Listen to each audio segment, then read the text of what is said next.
Shalom, selamat malam Bapak Ibu jemaat yang terkasih di dalam Tuhan. Kita bersyukur jikalau malam hari ini kita boleh berjumpa lagi di dalam IG Live GKKK Kupang Jaya malam hari ini. Saya akan menunggu beberapa menit lagi untuk saudara-saudara bisa bergabung bersama kami dalam IG Live malam ini. Selamat malam Stephen, apa kabar? Semoga semuanya baik-baik ya. Ya, kita akan menunggu beberapa menit untuk saudara-saudara kita yang akan bergabung di IG Live malam hari ini.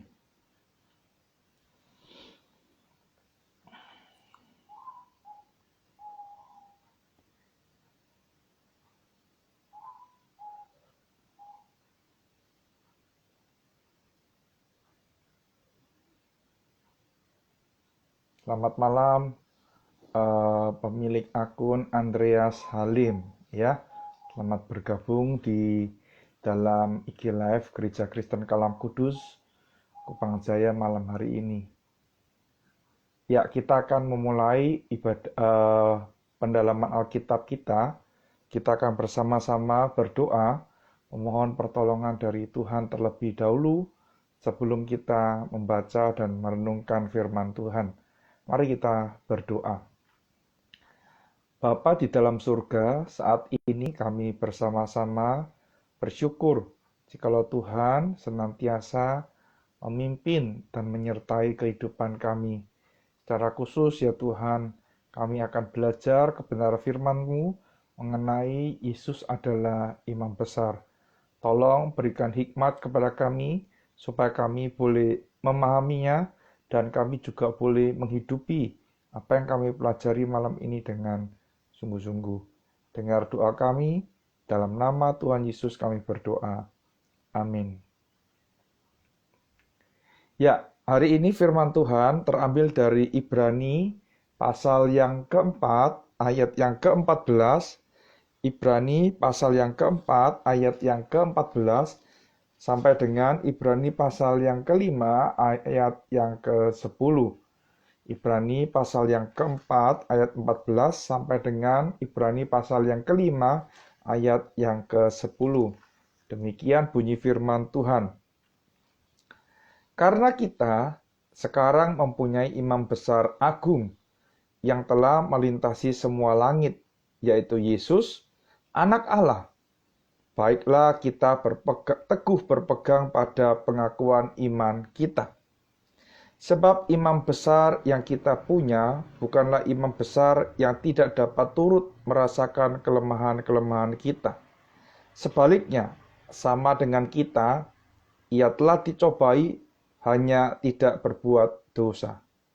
Sebab itu, marilah kita dengan penuh keberanian menghampiri tahta kasih karunia, supaya kita menerima rahmat dan menemukan kasih karunia untuk mendapat pertolongan kita pada waktunya. Sebab setiap imam besar yang dipilih dari antara manusia, ditetapkan manusia dalam hubungan mereka dengan Allah, supaya ia mempersembahkan persembahan dan korban karena dosa. Ia harus dapat mengerti orang-orang yang jahil dan orang-orang yang sesat, karena ia sendiri penuh dengan kelemahan, yang mengharuskannya untuk mempersembahkan korban karena dosa, bukan saja bagi umat, tetapi juga bagi dirinya sendiri. Dan tidak seorang pun yang mengambil kehormatan itu bagi dirinya sendiri, tetapi dipanggil itu untuk itu oleh Allah, seperti yang telah terjadi dengan Harun. Demikian pula Kristus tidak memuliakan dirinya sendiri dengan menjadi imam besar, tetapi dimuliakan oleh Dia yang berfirman kepadanya, "Anakku, engkau telah kuperanakan pada hari ini." Sebagaimana firman-Nya dalam suatu nas yang lain, "Engkau adalah imam untuk selama-lamanya menurut peraturan Melkisedek." Dalam hidupnya sebagai manusia, ia telah mempersembahkan doa dan permohonan dengan ratap tangis dan keluhan kepada Dia. yang sanggup menyelamatkannya dari maut, dan karena kesalehannya ia telah didengarkan. Dan sekalipun ia adalah anak, ia telah belajar menjadi taat dari apa yang telah dideritanya. Dan sesudah ia mencapai kesempurnaannya, ia menjadi pokok keselamatan yang abadi bagi semua orang yang taat kepadanya. Dan ia dipanggil menjadi imam besar oleh Allah menurut peraturan Melkisedek. Amin. Sampai demikian jauh pembacaan firman Tuhan. Selamat dan berbahagia bagi setiap kita yang membaca, merenungkan, dan juga melakukan firman Tuhan dalam kehidupan kita sehari-hari. Bapak Ibu Saudara yang dikasihi oleh Tuhan, di dalam teologi Kristen, kita mengenal ada 3 jabatan Kristus.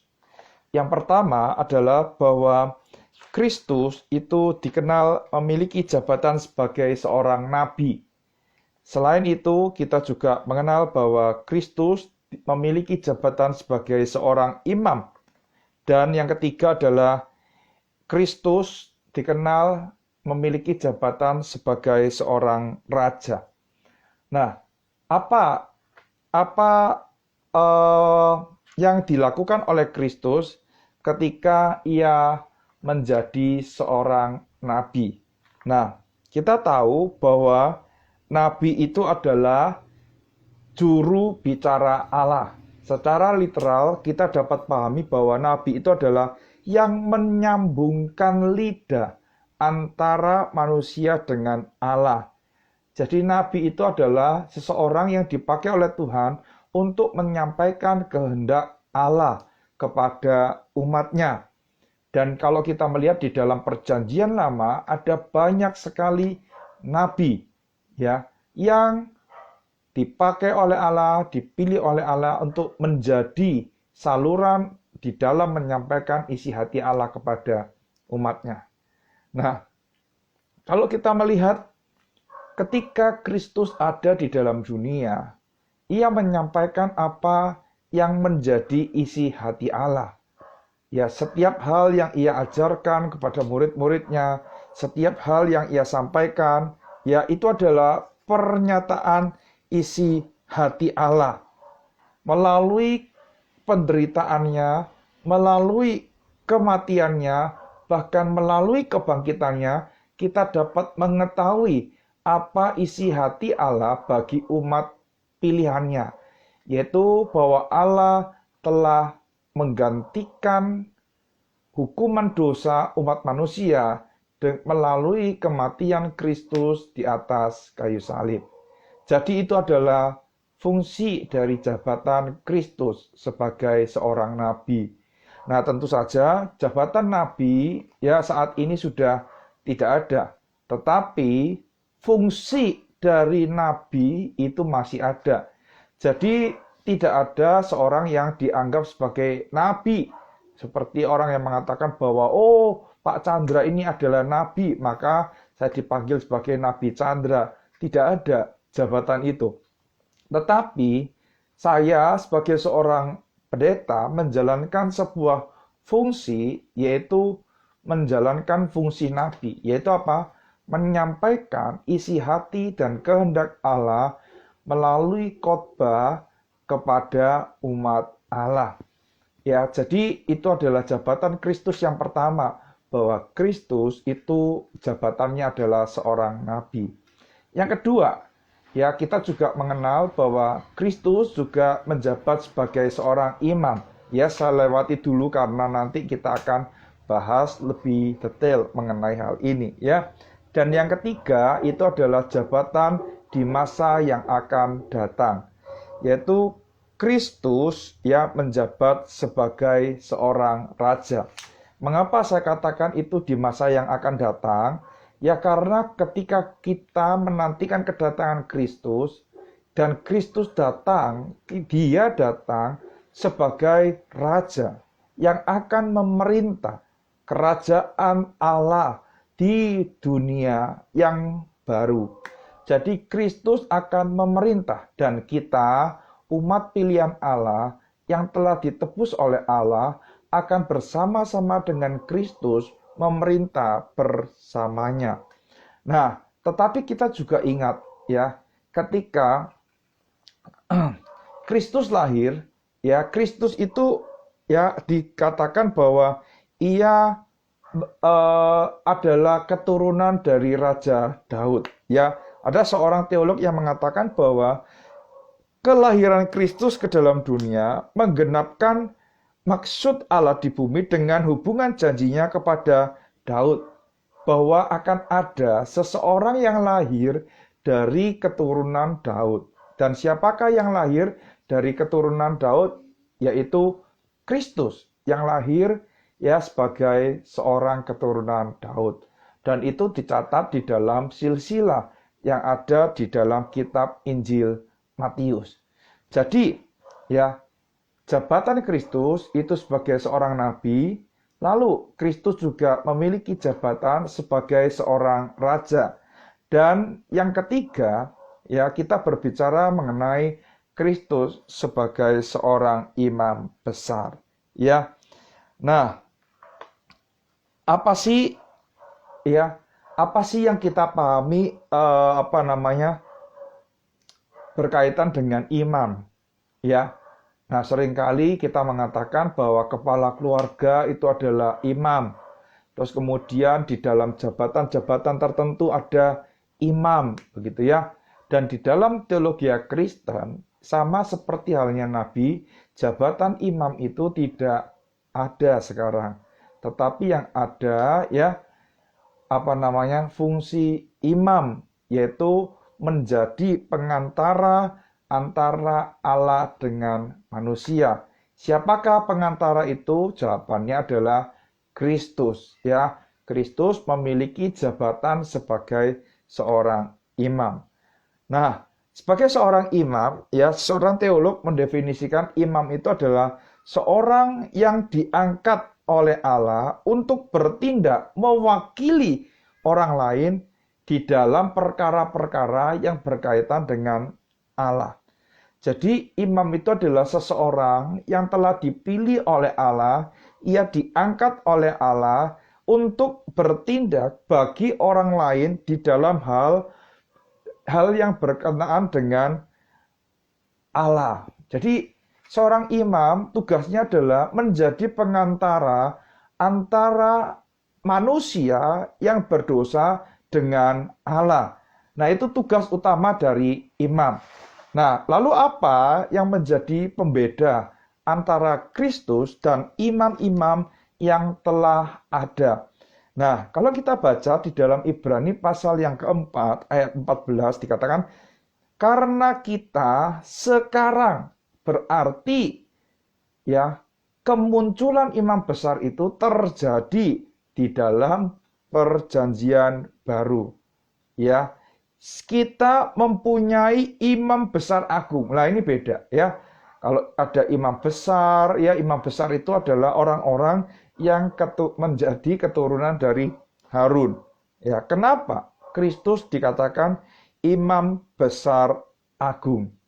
Yang pertama, Bapak Ibu, kalau kita melihat di dalam ayat yang ke-15, Kristus itu telah dicobai, tetapi tidak berbuat dosa. Ya, jadi Kristus itu telah dicobai, tetapi dia tidak berbuat dosa. Nah, ini yang membedakan Kristus dengan imam-imam besar yang lainnya. Jadi kalau imam besar ingin mempersembahkan korban yang menghapus dosa, ya, umat pilihan Allah, maka ia harus terlebih dahulu mempersembahkan korban kepada Allah untuk penghapusan dosa bagi dirinya. Kenapa?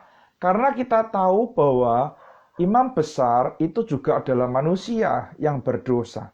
Sehingga ketika ia akan menjalankan tugasnya menjadi pengantara, maka ia harus terlebih dahulu menyucikan dirinya sebelum ia menjadi pengantara antara manusia dengan Allah. Ya, tetapi berbeda dengan Kristus. Dia sama sekali tidak berdosa. Kristus dicobai, iya. Dalam catatan kitab Injil kita melihat bahwa ya setelah Yesus berpuasa 40 hari 40 malam, datanglah iblis untuk mencobai Yesus. Ya, ada 3 pencobaan ya. Yang pertama, mengubah batu menjadi roti. Yang kedua, apa Bapak Ibu masih ingat? Yang kedua, yang pertama adalah mengubah batu menjadi roti. Yang ketiga, Kristus diminta untuk ya menjatuhkan diri ke bawah ya dari hubungan bait Allah. Karena apa? Karena malaikat akan menatang ya, di dalam bahasa Matius itu menatang Kristus sehingga ia tidak terjatuh ya. Lalu yang ketiga adalah Kristus Yesus ditawari seluruh dunia dengan kemegahannya, tetapi dengan tegas ia menolak ya. Bapak Ibu Saudara yang dikasihi oleh Tuhan, ia juga dicobai, tetapi bedanya dengan kita adalah kita bisa berdosa dan memiliki kecenderungan untuk berbuat dosa, tetapi Kristus tidak berdosa. Ya, ada seorang teolog yang mengatakan mengapa Kristus itu tidak berdosa. Coba perhatikan, kita semua lahir dari benih laki-laki, ya, dan dari perempuan. Nah, kita mewarisi dosa Adam.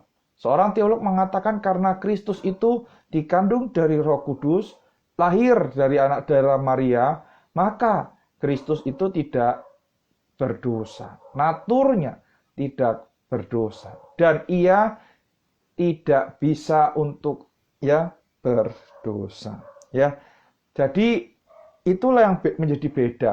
Jadi ketika Kristus ingin mempersembahkan korban kepada Allah, menjadi pengantara antara manusia dengan Allah, ia tidak perlu mengorbankan sesuatu dahulu kepada Allah karena memang dia tidak berdosa. Jadi ketika kita mempunyai imam besar yang seperti ini, maka dikatakan apa yang menjadi implikasi bagi kita, yaitu bahwa kita dengan penuh keberanian datang ke dalam tahta kasih karunia Allah. Kita dengan penuh keberanian datang dengan penuh kita datang dengan penuh keberanian menghampiri tahta kasih karunia dari Allah. Bapak Ibu Saudara yang dikasihi oleh Tuhan, sebagai manusia yang tidak sempurna, kita harus mengakui keberdosaan dan kelemahan kita. Oleh karena itu, ketika kita datang, jangan mengandalkan perbuatan baik kita. Jangan mengandalkan ya jumlah persembahan yang telah kita berikan kepada Tuhan. Jangan mengandalkan pelayanan yang telah kita lakukan. Tetapi datanglah ya dengan berharap, dengan beriman kepada Yesus Kristus. Karena dia yang telah dipilih oleh Allah untuk menjadi pengantara antara manusia dengan Allah. Ya, jadi itu yang pertama. Jadi Kristus ya adalah imam besar yang agung karena apa? Karena dia tidak berbuat dosa. Yang kedua, kalau kita melihat kenapa Kristus itu dikenal sebagai imam besar yang agung, karena dia mengorbankan dirinya sendiri bagi pendamaian untuk Bapak, Ibu, dan saya. Jadi kalau kita melihat imam besar, ya, ketika menjalankan tugasnya, maka ia mengambil binatang-binatang yang telah ditetapkan di dalam hukum-hukum Taurat untuk dipersembahkan kepada Allah. Ya, ada kambing domba, ada lembu, dan lain sebagainya. Begitu ya. Ada cara-caranya. Dan binatang itu dibawa di hadapan Allah, ya, terus kemudian binatang itu menjadi pendamai, ya, pendamai antara kita dengan Allah. Ya, makanya dikatakan di dalam Perjanjian Lama bahwa ada darah anak domba yang dicurahkan. Ya, terus kemudian di dalam perjanjian baru dikatakan apa? Anak domba Allah. Siapakah anak domba Allah itu? Anak domba Allah itu adalah Yesus Kristus. Jadi Kristus mempersembahkan dirinya bukan mengorbankan binatang-binatang seperti yang dikehendaki di dalam perjanjian lama. Ya karena kita tahu bahwa puncak dari persembahan korban yang diberikan di dalam perjanjian lama itu terletak pada pribadi Kristus. Makanya saat ini Bapak Ibu, kita ke gereja ketika kita mengaku dosa, ya, kita berdoa di dalam nama Yesus Kristus. Kita percaya bahwa apa yang telah Yesus lakukan itu sudah cukup untuk menjadi pengganti ya atas korban yang dikehendaki di dalam perjanjian lama. Jadi ini yang menjadi pembeda antara imam besar agung yaitu Yesus Kristus dengan imam besar yang lain. Bahwa Kristus mengorbankan dirinya. Ia tidak mengorbankan binatang-binatang seperti yang diatur di dalam perjanjian lama. Tetapi Kristus mengorbankan dirinya sendiri bukan separuh bukan. Tetapi sampai mati. Ya, dengan ketaatan yang penuh, dengan ketaatan yang tuntas, sampai mati di atas kayu salib. Jadi, ya kalau kita melihat 1 Petrus mengatakan bahwa oleh bilur-bilurnya kamu menjadi sembuh. Itu menunjuk kepada pengorbanan yang telah Kristus lakukan di atas kayu salib. Jadi kesembuhan yang dimaksud bukan ya berkaitan dengan kesembuhan dari penyakit, tetapi berkaitan dengan kesembuhan dari tuntutan murka Allah. Dosa kita, kesalahan kita, dan pelanggaran kita tidak diperhitungkan lagi karena iman kita kepada Yesus Kristus. Ya, oleh karena itu kalau kita melihat ya di dalam karya yang Kristus lakukan, maka kita akan menemui bahwa Kristus itu menjadi pengantara antara kita dengan Allah. Ya, karena memang tugas imam besar itu adalah menjadi pengantara antara manusia dengan Allah di dalam hal yang berkaitan dengan Allah. Yaitu secara khusus itu berkaitan dengan dosa. Ia mewakili kita. Ia bahkan juga menggantikan kita di atas kayu salib. Seharusnya kitalah yang dihukum. Seharusnya kitalah yang menerima ya siksaan, cercaan dari Allah. Tetapi dikatakan Kristus telah menjadi imam besar agung sehingga kita ya bahwa kita itu dapat menghampiri tahta kasih karunia Allah itu.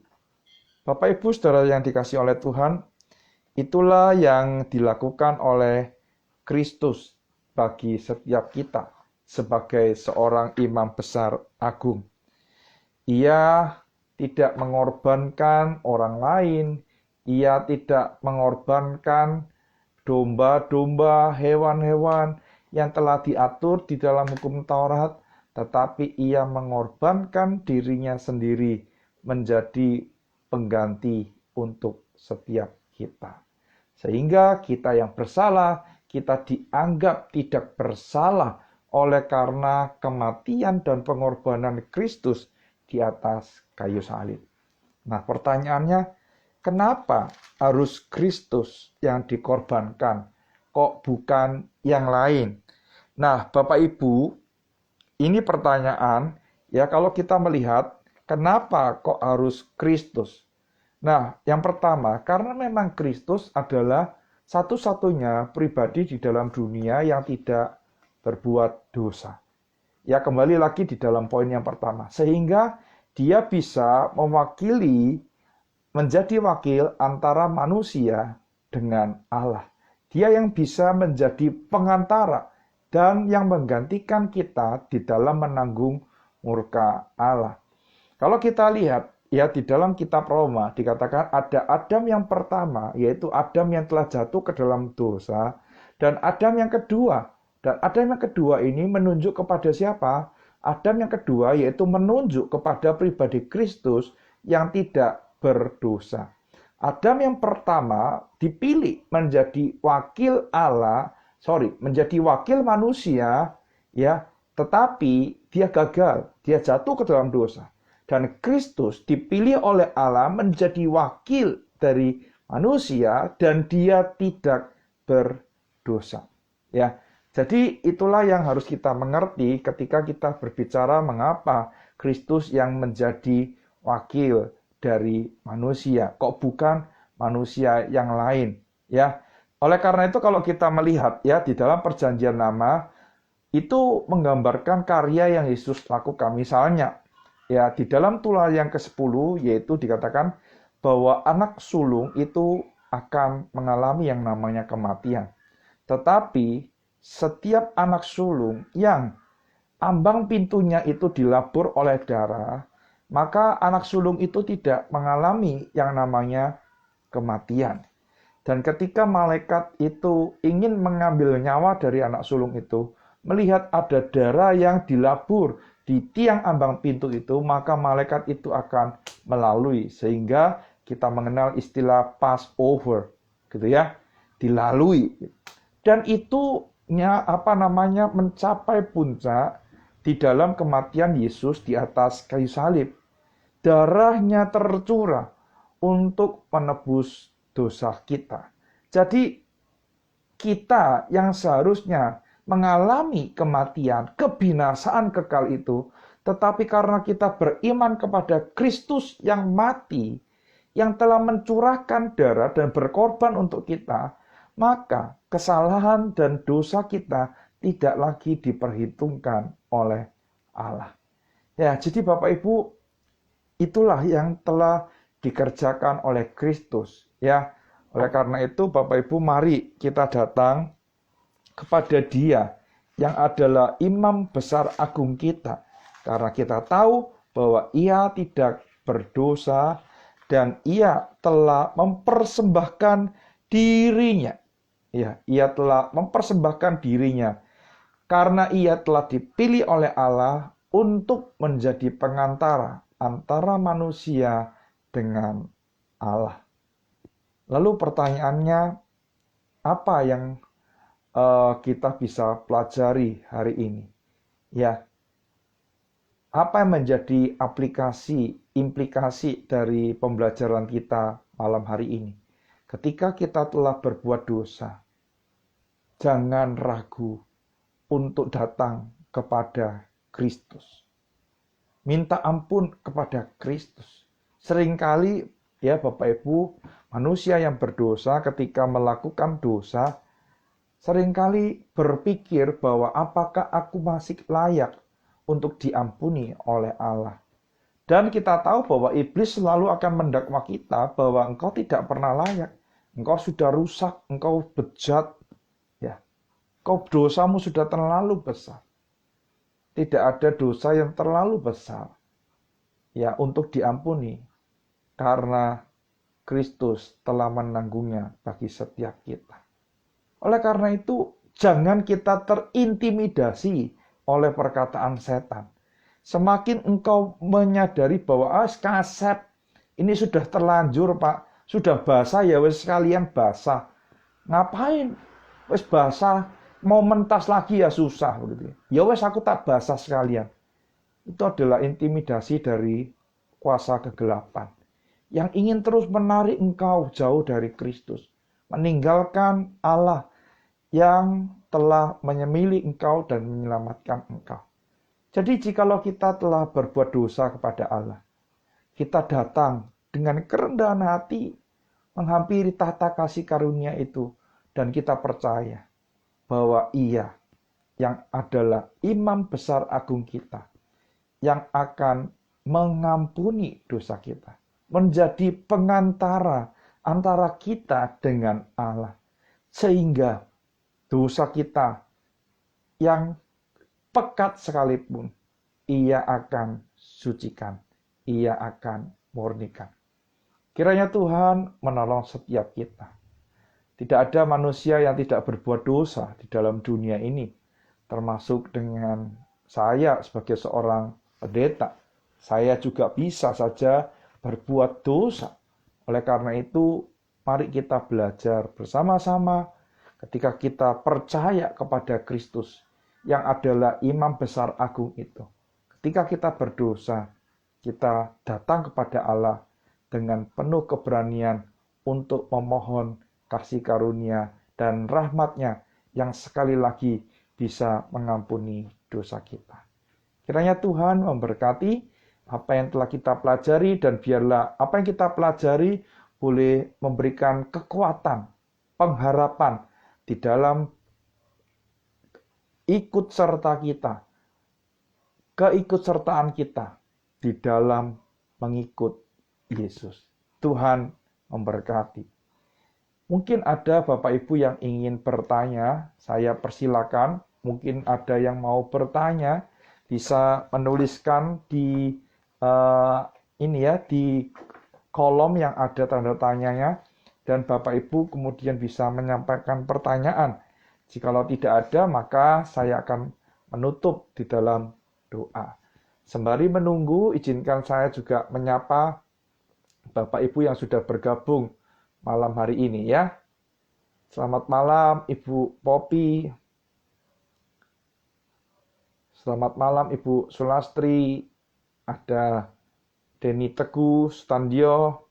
Ada pemilik akun properti murah Surabaya. Ya, selamat bergabung. Ya, kita bersyukur untuk PA pada malam hari ini yang boleh berjalan dengan baik.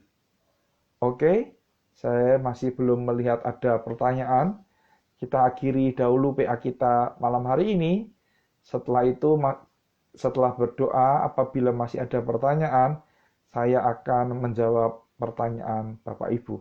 Mari kita berdoa.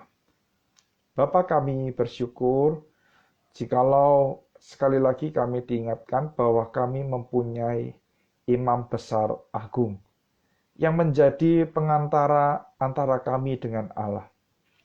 Kami bersyukur bahwa pengantara kami adalah pribadi yang telah dipilih Allah dan tidak berdosa, seperti imam-imam besar lainnya. Tapi karena Kristus adalah Allah yang telah lahir ke dalam dunia. Oleh karena itu, Kristus di dalam kemanusiaannya tidak berbuat dosa. Sungguh kami bersyukur untuk kesempurnaan ini, sehingga Ia layak untuk menjadi pengantara kami. Dan kami juga bersyukur bahwa Kristus telah mempersembahkan dirinya sebagai korban yang menggantikan setiap kami. Tuhan, tidak ada korban persembahan yang sempurna, tapi persembahan dari Kristus itulah yang menjadi kekuatan dan pengharapan kami di dalam menjalani kehidupan kami. Terima kasih ya Tuhan, kami serahkan sisa waktu kehidupan kami selanjutnya ke dalam tangan-Mu. Kiranya Engkau sendiri yang memimpin dan menyertai kami. Dengar doa kami, di dalam nama Tuhan Yesus kami berdoa. Amin. Terima kasih Bapak Ibu, sampai jumpa di minggu yang akan datang. Kiranya Tuhan yang akan memimpin dan memberkati setiap kita. Dan jangan lupa setiap minggu kita ada ibadah, ya, baik secara online. Saya mengharap Bapak Ibu bisa beribadah secara onsite di Gereja Kristen Kalam Kudus Kupang Jaya. Kalau Bapak Ibu ada berhalangan, bisa beribadah secara online melalui channel YouTube GKKK Kupang Jaya. Selamat malam, Tuhan Yesus memberkati.